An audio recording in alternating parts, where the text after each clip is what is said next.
Radhe Radhe guys, welcome back to my channel Radhe Krishna Barsa Jaiswal. तो आप सभी कैसे हो? कान्हा जी की कृपा से आप सभी ठीक होंगे। हर महादेव, हर हर महादेव। तो गाइस, आज हम जानेंगे कि तीज व्रत कब है और इसमें नहाए खाए कैसे करें, तीज व्रत की तैयारी कैसे करें, पूजा कैसे करें, किस तरह से श्रृंगार करें, ये सारी बातें हम लोग जानेंगे। और पारण कैसे करें, तो ये सारी बातें इसमें जानेंगे कि किस तरह से हमें करना चाहिए। तो आप लोग वीडियो को पूरा देखिएगा, वीडियो को थोड़ी सी भी स्किप मत कीजिएगा। हो सकता है वीडियो थोड़ी लंबी हो जाए, लेकिन मैं इसमें बहुत ही इम्पोर्टेंट जानकारी दूंगी, तो आप लोग वीडियो को पूरा देखिएगा। तो गाइस, सबसे पहले हम जानते हैं कि तीज व्रत कब है। तो गाइस, 6 सितंबर दिन शुक्रवार को तीज व्रत रखा जाएगा 2024 में, और 5 सितंबर दिन गुरुवार को नहाय खा है, और 7 सितंबर 2024 को का पारण है। ये भादो मास के शुक्ल पक्ष की तृतीया तिथि को तीज का व्रत मनाया जाता है। इसे हरतालिका तीज व्रत कहते हैं। इसमें भोले बाबा की पार्थिव शिवलिंग का पूजन करना चाहिए। हो सके तो आप लोग मंदिर भी जाकर पूजन कर सकते हैं। ने जाना कि तीज कब है, नहाय खाए कब है और पारण कब है। तो आइए अब हम जानते हैं कि हमें नहाय खाए के दिन क्या क्या करना चाहिए, और नहाय खा के दिन हमें क्या क्या तैयारी कर लेनी चाहिए जिससे हमें तीज व्रत करने में बहुत आसानी हो। तो गाइस, नहाय खा इस बार दिन गुरुवार को पड़ रहा है, तो आप लोगों के मन में ये ज़रूर से प्रश्न होगा कि गुरुवार है तो उस दिन हम बाल धोकर कैसे नहाएंगे। तो गाइस, आप लोग चाहें तो गुरुवार के दिन बाल धोकर नहा सकते हैं, क्योंकि जब कोई बड़ा त्यौहार पड़ता है तो दिन का महत्व कम हो जाता है। तो आप लोग चाहते हैं तो गुरुवार को बाल धोकर नहा सकते हैं। और जो लोग बृहस्पतिवार का व्रत करते हैं या फिर विष्णु भगवान की भक्ति करते हैं, बाल धोकर नहाना नहीं चाहते हैं, तो उनके लिए 2 विकल्प है। या तो वो बुधवार को ही बाल धोकर नहा लें और नेल काट कर पैड रंग लें, और फिर बुधवार से ही लहसुन प्याज का त्याग कर दें और शुद्ध सात्विक भोजन करें। बुधवार और गुरुवार दोनों दिन ही वो शुद्ध सात्विक भोजन करें। इससे आपको व्रत की तैयारी के लिए भी 2 दिन मिल जाएंगे और आप अच्छे से तैयारी कर पाएंगी।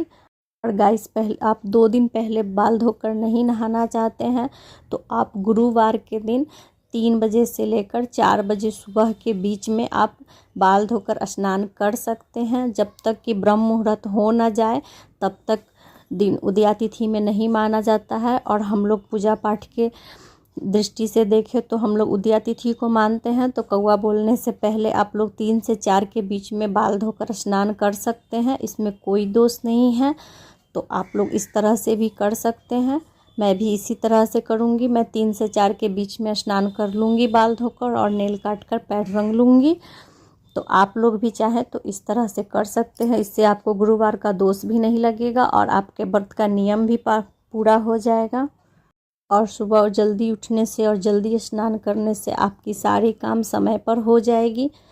और गाइस, उस दिन जल्दी से स्नान करने के बाद ही खाना बनाएं। बिना स्नान किए खाना बिल्कुल भी ना बनाएं, और ना ही चाय पानी भी पिएं।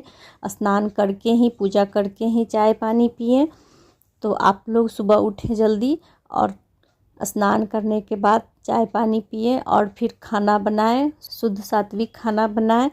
इसमें अरवा चावल या फिर बासमती चावल का आप लोग प्रयोग कर सकते हैं चावल बनाने के लिए। और गाइस, दाल बनाने के लिए आप लोग चने की दाल या फिर अरहर की दाल का प्रयोग करें। नमक में सेंधा नमक का प्रयोग करें गाइस। और सब्जी में आप लोग हर तरह का सब्जी खा सकते हैं, सिर्फ बैगन नहीं खाया जाता है, साग नहीं खाया जाता है। तो आप इन सब बातों का ध्यान रखें और अच्छे से खाना बनाएं, साफ़ सुथरा तरीके से। और गाइस, किचन की सफाई आप रात में ही कर ले, जिससे कि आपको कल होकर ज़्यादा परेशानी नहीं होगी। बर्तन, किचन, ये सब आप रात को ही साफ़ करके रख लें। और फिर उस सुबह में आप जल्दी से उठने के बाद नहाकर खाना बना सकती हैं और समय से भोजन करें। और ज़्यादा तला भुना चीज़ बिल्कुल भी ना बनाए, या फिर ज़्यादा स्पाइसी चीज़ बिल्कुल भी ना बनाए। ज़्यादा खाना बनाए और उसी खाने को दिन भर खाएं। और गाइस, तीज का व्रत बहुत ही कठिन होता है, ये बहुत ही गर्मी होती है और इसमें 24 घंटे निर्जला रहना पड़ता है।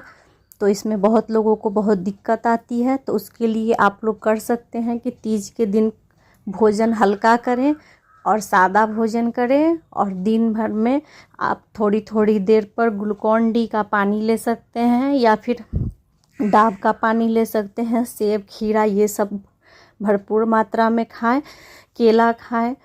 इस सब से आपको पानी की कमी बिल्कुल भी बॉडी में महसूस नहीं होगी और कल हो करके आपको व्रत करने में बिल्कुल भी महसूस नहीं होगा कि आपने व्रत किया हुआ है। गाइस, अगर आप लोग ज़्यादा तला भुना हुआ या फिर ज़्यादा स्पाइसी खाना खाएंगे तो आप लोग को व्रत करने में बहुत परेशानी आएगी और सुबह उठते के साथ ही आप लोगों को प्यास लग जाएगी। और अगर आप लोग दिन में नहाए खाए के दिन सादा भोजन करते हैं और पानी भरपूर मात्रा में लेते हैं और नारियल पानी, डाब का पानी या फिर ग्लूकॉन डी या फिर नींबू पानी, ये सब अगर आप दिन भर लेते रहेंगे तो इससे कल हो करके आपको व्रत करने में थोड़ा सा भी परेशानी नहीं होगा। बहुत ही आसानी से आप व्रत को कर पाएंगे और आपके शरीर में पानी की कमी बिल्कुल भी नहीं होगी। तो आप इस तरह से कर सकते हैं। और गाइस, इसी दिन लोग पूजा के लिए पकवान भी बनाते हैं। व्रत के दिन पकवान बिल्कुल भी ना बनाएं, क्योंकि उस तरह से करने से आपकी तबीयत बिगड़ सकती है। चूल्हा के पास रहने से आपकी तबीयत खराब हो सकती है और आपको प्यास लग सकती है। तो आप सभी एक दिन पहले ही जो भी पकवान बनाने हो वो बना ले। इसमें ठेकुआ, पलकिया, ये सब शक्करपाला, ये सब बनाए जाते हैं। तो आप लोगों के यहाँ जो भी चीज़ बनाई जाती हो वो चीज़ें आप बना लें। और गाइस, पकवान 2 या फिर 5 बनाएं, ये ऐसा नहीं कि 3-4 बना लिए, ऐसा नहीं होता है। तो आप 2 पकवान बनाएं या 5 पकवान बनाएं। गाइस, नहा खा के ही दिन आप लोगों को व्रत में जो भी कुछ पहनना हो, ज्वेलरी, चूड़ी, लहठी, साड़ी, कपड़ा, अपनी शादी की चुनरी, वो सारी चीज़ें एक जगह इकट्ठा करके रख लें ताकि व्रत के दिन आपको ज़्यादा परेशानी ना हो। हम लोगों के यहाँ कोरा साड़ी ही पहना जाता है तीज के व्रत में। बहुत लोगों के यहाँ शादी का जोड़ा पहनकर ही तीज का व्रत किया जाता है, या फिर बहुत लोग नया नहीं पहनते हैं, वो धोया हुआ साड़ी साफ स्वच्छ पहनकर भी पूजा करते हैं। तो आप लोग के यहाँ जिस तरह का नियम हो आप लोग उस तरह से कर सकते हैं। हम लोग के यहाँ कोरा साड़ी पहना जाता है, तो मैं कोरा साड़ी ही पहनूंगी और उसी से व्रत करूंगी। और गाइस, आप लोग अपने पैरों में पायल, बिछिया ज़रूर से पहने, मांग में टीका ज़रूर से पहने और चूड़ी पहने, नया लहठी हो सके तो वो भी पहने, पैर रंगे अच्छे से। और गाइस, मेहंदी इस नहा खा के दिन ही लगा ले, क्योंकि अगर आप व्रत वाले दिन मेहंदी लगाएंगे तो पूजा करते समय आपके मेहंदी का रंग अच्छा नहीं आएगा और व्रत वाले दिन परेशानी भी होती है, आदमी थक जाता है मेहंदी लगवाने से। तो इसलिए आप एक दिन पहले ही मेहंदी लगवा लें और साड़ी तैयारी करके पहले से ही रख ले, ताकि आपको व्रत वाले दिन जितना हो सके भगवान की पूजा में ध्यान रहे, ताकि सामान इकट्ठा करने में। और गाइस, नहा खा के दिन ही शाम में आप सरगी की भी तैयारी करके शाम को ही रख ले सारी चीज़ें। जो भी आपको शरबत पीना हो तो वो सारी चीज़ें इकट्ठा करके एक पास में रख लें। गाइस, अगर आप लोग डाब का पानी पीना चाहते हैं तो वो भी पी सकते हैं, उससे बहुत ही राहत मिलती है। तो आप डाब को अच्छे से ऊपर से कटवा कर और तब रखें, नहीं तो सुबह में फिर उसको काटने में समय बहुत ज़्यादा लग जाएगा। तो इसलिए ये सारी तैयारी आप रात को ही कर ले, या फिर मीठा में आप या फिर मिठाई खाना चाहते हैं, पेड़ा खाना चाहते हैं तो वो सारी चीज़ें भी आप, खीरा, सेब, केला, जो भी आप खाना चाहते हो वो सारी चीज़ें इकट्ठा करके एक जगह रख लें। इससे आपको सुबह में जल्दी से आसानी होगी। और गाइस, जितना प्यास हो उतना ही पानी पिए, पानी बहुत ज़्यादा नहीं पिए, उससे आपको वोमिटिंग हो जाएगी। तो इसीलिए जितना प्यास हो उतना ही पानी पिए। और सरगी करने के बाद ब्रश ज़रूर से करें, ब्रश दातून से करें। अगर आपको आम का या फिर अमरूद का दातून मिल जाए तो बहुत अच्छी बात है, अगर नहीं मिलती है तो आप नया ब्रश मंगा कर रखें। और सरगी करने के बाद ब्रश करें, ब्रश करके अच्छे से कुल्ला कर ले, दांत में कुछ भी फंसा हुआ नहीं होना चाहिए। तो ब्रश करने के बाद आप थोड़ी देर के लिए रेस्ट करें, तुरंत ही स्नान करके पूजा वगैरह ना करने लगे। थोड़ी देर रेस्ट करें। रेस्ट 1 घंटा आधा घंटा रेस्ट करने के बाद 5 साढ़े 5 या फिर 6 बजे उठें। उस समय से फिर आप अपनी पूजा करें या फिर अपने सारे दिन का काम करें। इससे आपको अच्छे से, अगर आप सर्गी करने के तुरंत बाद स्नान करके पूजा करने लगेंगे या फिर काम में लग जाएंगे तो आप उसी समय से थके हारे से महसूस करेंगे। इसीलिए तुरंत ना करें, थोड़ी देर रेस्ट करें। पानी पीने के बाद थोड़ी देर के बाद उठें, तब जाकर अपने दिनचर्या के काम करें। सुबह में स्नान करें। स्नान करके जैसे आप अपने घर में नियमित पूजा सेवा भोग आरती करते हैं वो सारी चीज़ें करें। उसके बाद फिर आप अपने दिन का पूरा काम करें। काम करने के बाद भगवान का भजन करें, गाना गाएं भोले बाबा का। बहुत प्यारे प्यारे भोले बाबा का भजन होता है, वो आप गा सकती हैं। और शाम के समय में फिर से स्नान करके 16 श्रृंगार करें और 16 श्रृंगार करने के बाद आप पूजा करें। हम लोगों के यहाँ पंडित जी आते हैं, वही पूजा करवाते हैं। अगर आप लोगों के यहाँ पंडित जी आते हैं तो वो करवा देंगे। अगर नहीं आते हैं तो आप सबसे पहले दीप प्रज्वलित करें, दीप का पूजन करें। उसके बाद कलश स्थापित करें, कलश में गौरी गणेश बनाएं, कलश का और गौरी गणेश का पूजन करें। उसके बाद पार्थिव शिवलिंग का निर्माण करें और उनको पंचामृत से अच्छे से स्नान कराएं, वस्त्र चढ़ाएं, इत्र लगाएं और फूल, बेलपत्र, भांग, धतूरा, जो भी चीज़ें आप लोगों के पास उपलब्ध हो उससे आप पूजन करें। और गाइस, इस व्रत में श्यामा के सत्तू का बहुत ही महत्व होता है। पार्वती माता ने श्यामा के ही सत्तू से व्रत खोला था, तो आप लोग भोले बाबा को श्यामा का सत्तू ज़रूर से चढ़ाएं और डलिया में भी श्यामा का सत्तू ज़रूर से रखें और श्यामा के ही सत्तू से पारण करें। सबसे पहले श्यामा के सत्तू से ही पारण किया जाता है, उसके बाद भी आप कुछ और खाएं। तो आइए मैं आप लोगों को बताती हूँ कि डलिया कैसे भरना है। तो सबसे पहले गाइस, बांस का डलिया होना चाहिए। बांस का डलिया में ही पूजा किया जाता है और उसी डलिया को भरा जाता है। हम लोगों के यहाँ जिस तरह से होता है मैं वो आप लोगों को बता रही हूँ। आप लोगों के यहाँ जिस तरह से होता हो आप लोग उस तरह से कर सकते हैं। हम लोगों के यहाँ पहले साल जब व्रत उठाया जाता है तो 5 डलिया भरा जाता है और बाद में 2 डलिया हर साल भरते हैं हम लोग। 1 डलिया पंडित जी को दान कर देते हैं और दूसरा डलिया का प्रसाद रूपी में हम लोग खुद से अपने पास रख लेते हैं। तो वो डलिया गाइस रंगा हुआ होना चाहिए। अगर आपको रंगा हुआ मार्केट में नहीं मिल रहा है तो आप सादा डलिया खरीद कर घर ले आएँ और उसको रंग घोल कर और एक कपड़े को गीला करके उससे रंग से उस डलिए को अच्छे से रंग कर थोड़ी देर के लिए धूप में रख दे और वो सूख जाएगा, तभी उसमें पूजन करें। गाइस, उजला डलिया में पूजा नहीं किया जाता है, इसलिए डलिया को ज़रूर से रंग ले। और फिर डलिया रंगने के बाद उसमें सबसे पहले पान का पत्ता, अक्षत, कसैली, लौंग, इलायची, फूल, ये सारी चीज़ें डालें। अरका का पात आता है वो डालें, बद्धी डालें। पुड़िया में पीपा सिंदूर ज़रूर से रखें और एक पुड़िया में श्यामा का सत्तू ज़रूर से रखें।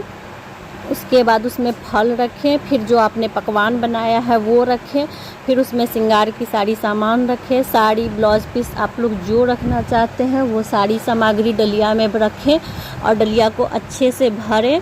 उसमें फूल भी रखें और गाइस उसमें पंचमेवा भी रखें।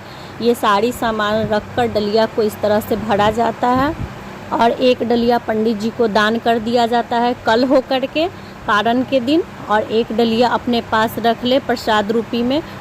तो आप उस तरह से डलिया भर सकते हैं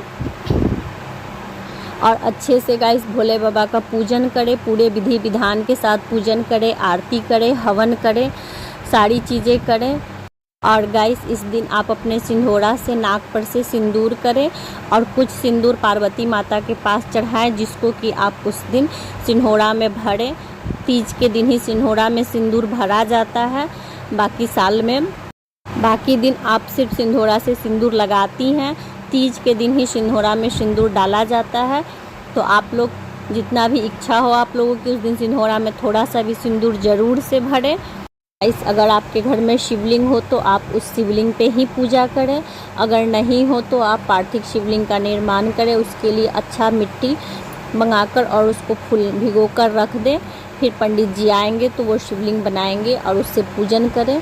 बहुत ही अच्छे से पूजा करें और गाइस पूजा हो जाने के बाद, आरती हवन सब कुछ हो जाने के बाद आप थोड़ी देर भोला बाबा के पास बैठें और भोले बाबा से अपने अखंड सौभाग्यवती होने का वरदान मांगें और थोड़ी देर भोला बाबा के पास बैठें, उनका भजन गाएं।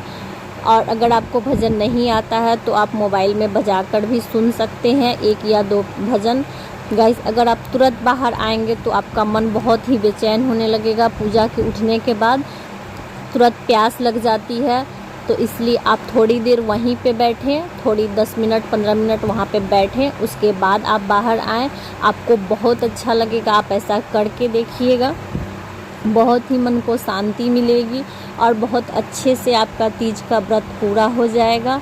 बहुत अच्छे से सज सवज कर 16 श्रृंगार करके, बहुत ही अच्छे से सज सवज कर 16 श्रृंगार करके पूजन करें। और उस दिन अपने पति का पैर जरूर से छुएं। अगर आपकी सासू माँ हैं, ससुर हैं, जेठानी हैं, देवर, उनके भी पाँव जरूर से छुएं और सभी बड़ों से आशीर्वाद लें। अगर आपके घर के आसपास कोई शिवालय हो तो आप उस दिन मंदिर ज़रूर जाएं और भोले बाबा का पूजन ज़रूर से करें। पार्वती माता को सिंदूर अर्पित करें और उनको चूड़ियाँ श्रृंगार के सामान अर्पित करें और पार्वती माता से प्रार्थना करें कि हे माता, हमारे सुहाग की उम्र लंबी हो। तो आप इस तरह से प्रार्थना कर सकते हैं। अगर आपके घर के आसपास मंदिर हो तो आप ज़रूर से मंदिर जाएं और पूजन करें। शाम के समय में जा सके तो और भी अच्छी बात है, नहीं तो कम से कम सुबह में जाकर आप पूजा ज़रूर से करके आएँ। तीज के दिन सोकर समय को व्यर्थ ना करें, जितना हो सके भगवान का भजन करें और नाम जाप करें, क्योंकि कलयुग में नाम जाप करने का सबसे अधिक फल है। तो इसलिए जितना हो सके मंत्र का जाप करें और नाम जाप करें, इससे आपको बहुत ही अच्छा लगेगा और बहुत ही पुण्य की प्राप्ति होगी। गाइस इस तरह से आप तीज का पूजा करें, जितना हो सके मैंने कोशिश किया है सारी बातें बताने का। फिर भी अगर मुझसे कुछ छूट गया हो तो आप लोग मुझसे कमेंट बॉक्स में पूछ सकते हैं। तो आइए अब जानते हैं कि पारण कैसे करें। तो पारण करने के लिए गाइस सुबह 3 से 4 के बीच में उठें और उठने के बाद सबसे पहले स्नान करें, घर की साफ़ सफाई करने के बाद। और स्नान करने के बाद सिर्फ दिया जलाएं और आरती करें भोले बाबा का। और आरती करने के बाद बहुत ही अच्छे से भोले बाबा का आरती करें, धूप दिखाएं। और ये सब करने के बाद, आरती हो जाने के बाद भोग पूजा उस समय कुछ भी नहीं करना है, सिर्फ आरती करना है भोले बाबा का। और आरती करने के बाद जो भी प्रसाद चढ़ा है और जो डलिया चढ़ाया गया हुआ है, उस डलिया को अरप ले और उस प्रसाद को आप अरप ले भोग का। उस दिन शाम में वो भोग और डलिया नहीं उठाया जाता है पूजन के बाद, वो कल होकर सुबह में ही उठाया जाता है। और अगर आपने पार्थिव शिवलिंग बनाया है तो उस शिवलिंग का आप सबसे पहले गंगा जी में या फिर पीपल के पेड़ के पास विसर्जन कर आएँ, उसके बाद ही जल या फिर कुछ भी पिएं। तो इस तरह से अगर आपके घर में शिवलिंग है तो आप शिवलिंग को अच्छे से धो लें, बढ़िया से स्नान कराकर शिवलिंग को अलग रख लें। और जो भी पूजन की सामग्री उसमें चढ़ाई गई है वो सारी चीज़ों को गंगा जी में आप विसर्जित कर दें। अगर आप नहीं जा सकती तो घर के किसी भी मेंबर को उसी समय भेजकर और वो सारी चीज़ों को विसर्जित करवा दें। विसर्जित करने के बाद सबसे पहले उसमें से सामा का सत्तू डलिया में से निकालें। एक डलिया पंडित जी के लिए अलग से रख दें और एक डलिया में से सामा का सत्तू निकालें और सबसे पहले सामा का सत्तू खाएं और उसके बाद शरबत पिए। गाइस कभी भी सादा पानी व्रत करके नहीं पीना चाहिए और ना ही पूजा करने के बाद ही सिर्फ पानी पीना चाहिए। मुंह में बिना कुछ मीठा डाले पानी नहीं पीना चाहिए। अगर आप नॉर्मल दिनों में भी पूजा करते हैं तो आप मुंह में कुछ मिश्री या फिर प्रसाद मुंह में रख कर ही पानी पिएं। और व्रत करने के बाद सादा पानी कभी ना पिएं। पूजा करने के बाद शरबत पिए। अगर आपसे नहीं पिया जा रहा हो तो 2 घोट 4 घोट ही शरबत पिए। उसके बाद आप जितना चाहें सादा पानी पी सकते हैं। गाइस कोशिश करें कि आप गर्म पानी पिए। गर्म पानी पीने से आपका बॉडी अच्छे से रिएक्ट करेगा और आपकी तबीयत बिल्कुल भी ख़राब नहीं होगी। अगर आप ठंडा पानी पिएंगे तो उस समय व्रत करने के कारण हमारी बॉडी बहुत ही वीकनेस आ जाती है, तो वो अजीब सा एक धक्का जैसा पानी पीने से लगता है और उससे हमारी तबीयत ख़राब हो जाती है। इसलिए कोशिश करें कि हल्का गुनगुना पानी में ही शरबत बनाकर पिए। इससे आपको बहुत अच्छा लगेगा। फिर थोड़ी देर के बाद आप चाहें तो ठंडा पानी पी सकते हैं।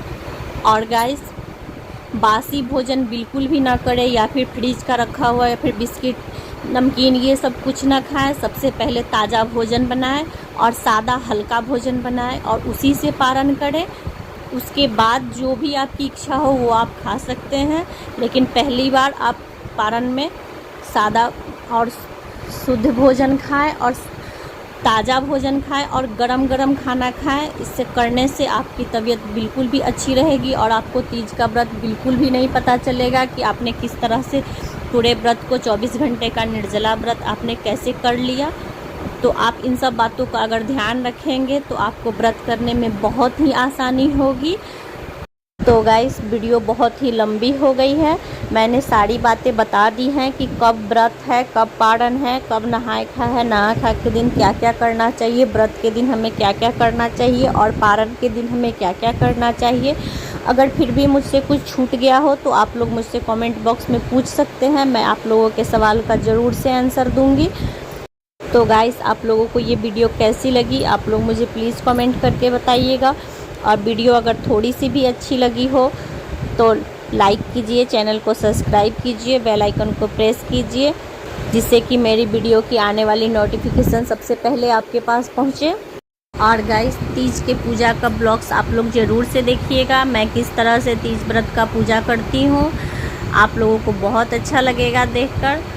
गाइस, बहुत लोग पहले बिफोर पूजा करके दिखाते हैं, पर मुझे उस तरह से करना अच्छा नहीं लगता है, इसलिए मैं पहले से पूजन करके नहीं दिखाती हूँ। मैं जब पूजा करती हूँ तभी का मैं रिकॉर्ड करती हूँ और वही मैं डालती हूँ। तो आप लोग ज़रूर से देखिएगा कि मैंने तीज व्रत का पूजन कैसे किया। और वीडियो अच्छी लगे तो like, share and subscribe. Her her Mahadev, her her Mahadev, her her Mahadev. Radhe Radhe, Radhe Radhe, Radhe Radhe.